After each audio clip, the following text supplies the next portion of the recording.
Hi guys, so today I've decided to compile a little bit vlog of my trip to Brazil, what you should expect. I've got a number of questions from people who want to go to Brazil, and hopefully you, if you're watching this and you decide in the future you want to go to Brazil, things you should expect.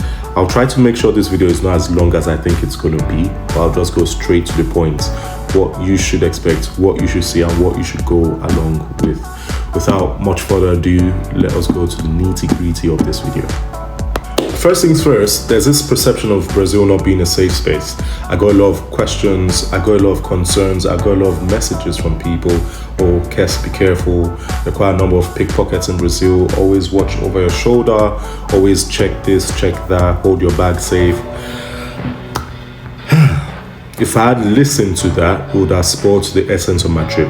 In a nutshell, what am I trying to say is, yes, we all have to be security conscious, but don't let that disturb the essence of what the trip and the holiday is all about. Everywhere is not safe. London is not safe. Nigeria is not safe. Colombia is not safe. Argentina is not safe. Brazil is not safe, as they say. However, just be security conscious. Don't let it always cloud your mind of, oh, I have to keep my bag safe, I have to keep my purse safe, I have to hold my pockets when I'm working. No. Be security conscious, but enjoy yourself. I never experienced any theft. There was no complaint of theft within my vicinity or outside my vicinity in Brazil. And I went quite a number of places, no incidents of theft whatsoever. In a nutshell, what am I trying to say? Enjoy yourself, don't let that cloud your judgment, and have a good time in your trip to Brazil. So another thing to note is the best time to go to Brazil. I'm actually breezing through this video and I like it. Another thing to note is the best time to go to Brazil, which is between the summer months of November to March. Now, good things happen between this period of time. One of the cool things that happen is the New Year's celebration in Copacabana that has the highest concentration of people in the world at a particular time. 2 million people come to celebrate New Year's, the crossovers, the festivity of December 31st. And this happens in Copacabana Beach. The second thing, guys, yes, the infamous Brazil Carnival. Let's talk about that, guys. It's looking good. Brazil Carnival. If you plan to go, go with your girlfriend. If you plan to go, plan to go. If you know what I mean. If you plan to go, plan to go. Brazil Carnival. I don't even know where to start. Like, I didn't go, but I've seen and I went there and I heard. It happens between the last day in February to the end of the first week in March. You have people from all walks of life coming in there to have a good time. The alcohol, the dance, the costumes, the bombs. Yeah, come on, man. Let's not pretend. The bombs. Like, if you plan to go, plan to go. If you have a girlfriend, go with your girlfriends that have boyfriends that plan to go Brazil Carnival and you're not going with them. Show them this video. You have to go with them. Or else, when they come back, might be a long thing. Moving on. So yeah, another thing I'm going to talk about is the currency. Now, from my GBP perspective, 1 British pounds equals to 7.33 Brazil reals. So you could check Google to convert the money for you, and you'll see how much your currency equates to Brazilian reals. The good thing about Brazilian reals is that their money stretches, it goes a long way. Everything's affordable in Brazil. I'm going to come to other aspects which I'm not going to spill out of the bag here, but the money is long in Brazil. So that's another advantage of you going to Brazil. All right, so I'm going to talk about transportation in Brazil. Now, Brazil has a lot of transport networks. You have the train, you have the trams, you have the buses, and you have Uber. Uber is ridiculously cheap. I'll give you a good example. From my hotel, in fact, from the airport to my hotel, that was over 45-minute drive. Early morning rush because of traffic and all. 45-minute drive. We spent nothing less than the equivalent of 4 British pounds. Transportation in Brazil is very affordable, and that's one of the things you should look out for. Okay, so another thing I'm talking about from my trip in Brazil is the food. Now, the food in Brazil is predominantly carnivore diet. You've got a lot of steak, you've got a lot of red meat, you've got a lot of fish, etc. But the serving is the buffet kind of serving, which is very, very affordable. Like, I was hip hopping around restaurants in Brazil, checking out different, and they really do know how to cook. Like hot, sizzling food. Like, I go 2-3 rounds and I'm still going for more for dessert. It is so delicious, so affordable, and it's something you should look out for when you get to Brazil. We've got a number of names there which I'm not going to call to promote us for any business, but everything in Brazil, every restaurant in Brazil that has the buffet kind of serving is amazing, delicious, and very, very affordable. But I forgot to mention, before we go to the next one, on food, there's a power food in Brazil called açaí.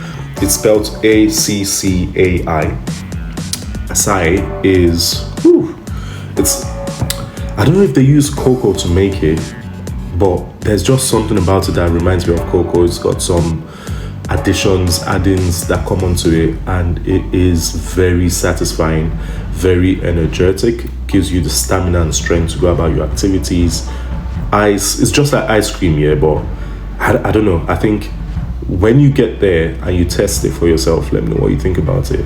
So another thing I'm going to be speaking about in my trip to Brazil is your internet, the SIM cards, what to expect. When we got out of the airport, we went to one of these SIM vendors. We went to Claro. There are quite a number of them. There's Claro, there's Vivo, there's TIM, there's AT&T. We stuck to Claro. I still held on to my network because I'm still going to use it very soon, by God's grace. But yeah, we had quite a good deal with Claro, and that's what actually tickled my fancy, picking them. You get to pick the bundle. They've got quite a number of bundles going on. We picked the one that had free call times plus free SMS minutes and internet gigabyte subscriptions and all.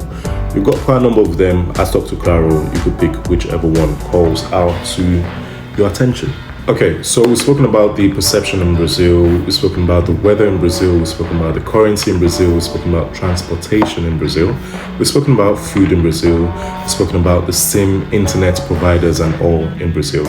One thing that I didn't get to see, which is a bonus of you watching this video, is the plugs you would use or the sockets you would use in Brazil.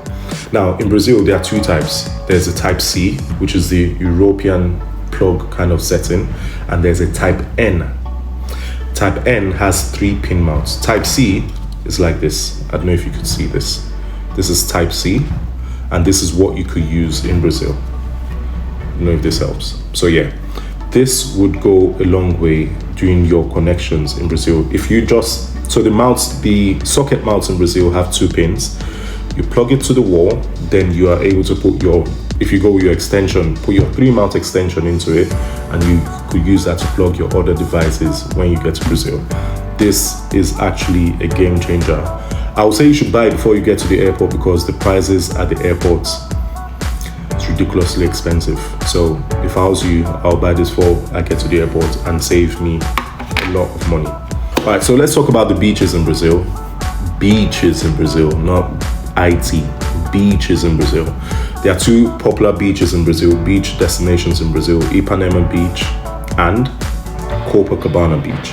I spoke to just a few people, and I feel if you travel to Brazil, let me also know what your thought is in which is the best beach in Brazil. Left to me, I will pick Copacabana any day, anytime. Ipanema, I see why people like Ipanema, but nah, Copacabana tops the list to me. Ipanema or Copacabana, which is the best beach? I'd say Copacabana, because you've got Sugarloaf Mountain right there and Costa Medina right behind you. Like, because at the point you can't see Sugarloaf as well from Ipanema. Copacabana.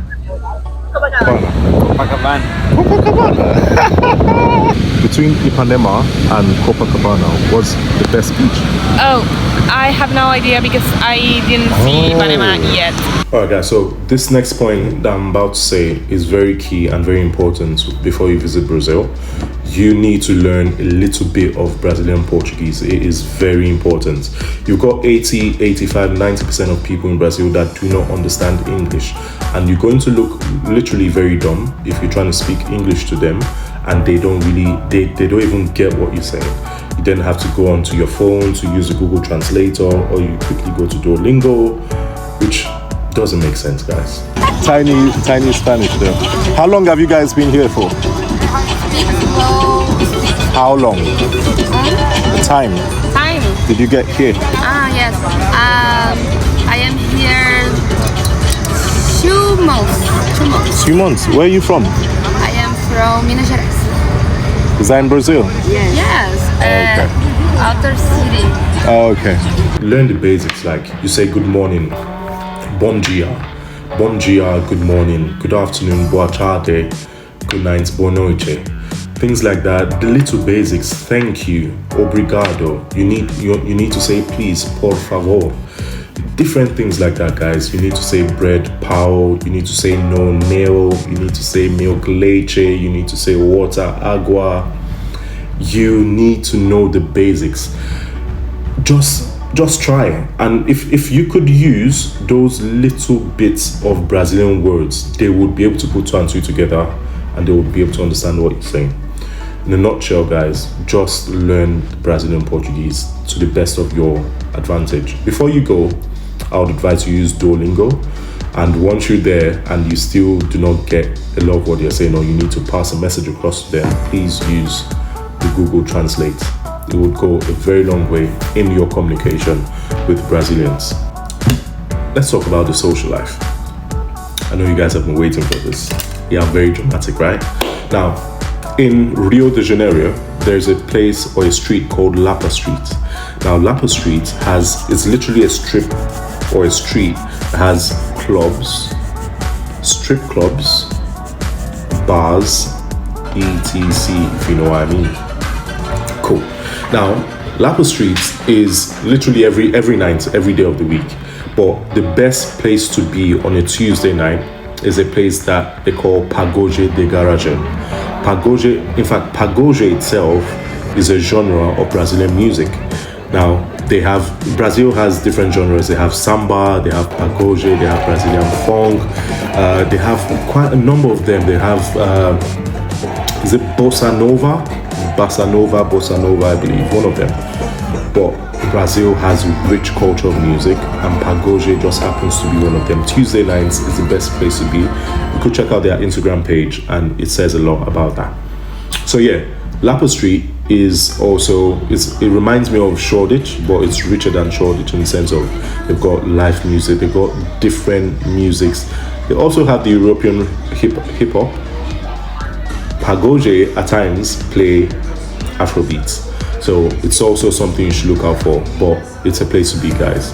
The drinks are very affordable. Brazil, I've already said this, it's very affordable, and Pagode is a place you will not regret going. Okay, so let's talk about the activities in Brazil. Now, the second day I was in Brazil, I went to see a football match. What's Flamenco? I went to watch Flamenco play Red Bull. It's also on my TikTok. I put a video there somewhere on my TikTok page. Brazil on its own is very rich in football. They have a lot of football clubs. They've got Flamenco, Fluminense, Corinthians, Sao Paulo, Botafogo. Botafogo was very close to where I stayed in Rio de Janeiro. Corinthians, etc. But yeah, I would advise you go watch a football match. It's very affordable, very lively. You see quite a number of players there. I think there's also a club called Premio where Marcelo, the former Real Madrid player, plays. I saw David Luiz play for Flamenco. But yeah, there are a lot of places to see, a lot of football matches to see, and I advise you go for one of them. Key thing to see in Brazil, Christ the Redeemer. If you do not see Christ the Redeemer in Brazil, I don't know what your point of going to Brazil was all about. You should see Christ the Redeemer in Rio de Janeiro. It's one of the 7 wonders of the world. I was there and I loved every bit of it. If you're an adrenaline junkie, I would say go do paragliding. It's not for the faint of heart. That thing took me over 20 minutes before I got on the platform to do it, but I loved every bit of myself in the air. Would I do that again? Hell no. No, I wouldn't. But if you want to do it, go for it. You will love it. If you're into hiking, I'll say go do Tijuca hike. Tijuca hike was also breathtaking. It took around 3 hours to do, but it was fun. The scenery, you seen the whole strip of Brazil, just like that view was beautiful. And there are quite a number of things to do. A helicopter ride. There's this stuff that we did that we hung from a cliff or a mountain. You should also do that. You will love that. ETC. There are a number of them. Check it out. There are a number of pages on Google that TripAdvisor. There are quite a number of them. You should check them out, and you'll see the activities to be done in Brazil. So my overall conclusion and summary of Brazil. Would I go to Brazil again? 100% yes. There are a lot of places to go to apart from Rio de Janeiro. Cool places, Salvador, Sao Paulo. Salvador is more like a chilled, relaxing vibe. Like if you don't want city life, you don't want party life, you go to Salvador, relax. They also have beautiful scenery. Listen, everywhere in Brazil is beautiful. Everywhere in Brazil. For me to talk like this, I've done my research. Everywhere in Brazil is beautiful. Salvador is beautiful. If you want kind of like the city, just like what you have in London, then you go to places like Sao Paulo. Or if you want the party life, beautiful people, everywhere in Brazil have beautiful people, go to Rio de Janeiro. Brazil has been known to be, in quotes, the epicenter of, that's where you have things like, should I be saying this actually? I think I should be saying this because one of the things I put on my video is not made for kids. Cool. So Brazil, they've got BBLs, Brazilian butt lifts. I'm not saying all the ladies in Brazil have BBLs, but there is a substantial amount of bum bum in Brazil. So again, that's why I warned the people in a relationship not to go alone, but to go with their partner. Brazil has that. There are a lot of, there's this, just like the Americans have Silicon Valley, they have a lot of plastic surgery, teeth whitening, just everything going on there, and it makes the whole place, I won't use the word artificial, but it just makes the whole place unreal. Like you see beautiful girls with big bums, with white teeth, and you're like, do people like this exist? But yeah, they do exist, and they're in Brazil, and not just in Brazil, they're in all parts of the world. So Brazil is a beautiful place. The atmosphere it gives paradise. Like you go to the beach, you see people playing beach volley, volleyball. You see people playing games. You see people playing their tambourines, listening to music. It's unreal. It's peaceful. It's got everything. The atmosphere there is amazing. The culture there is rich. The food is amazing. Your money stretches. It is peaceful, and it is a place I would advise anybody to travel to and to check out at least once or twice in their lifetime. Alright, I hope with this point of mine I've been able to convince you and not confuse you to travel to Brazil or to check Rio de Janeiro out. And if you do, let me know what you think about it. I'd love to hear your own side of the story and your own part of the coin. I wish you a safe trip. I wish you a good trip. If you're going from London, you would spend nothing less than 10 hours. It's quite a long journey from Europe, from London. It's quite a long journey to Brazil. Over 10 hours. We went at night, British Airways. It was beautiful, beautiful trip. You get there in the morning. Brazil is also 4 hours ahead of London, so also check the time difference and the time zone. Lastly, if you know me and you want to have some money before you travel to Brazil, come get it. I have free change to give to people who want to travel to Brazil, and they know how to reach me. But till then, I'll speak to you soon.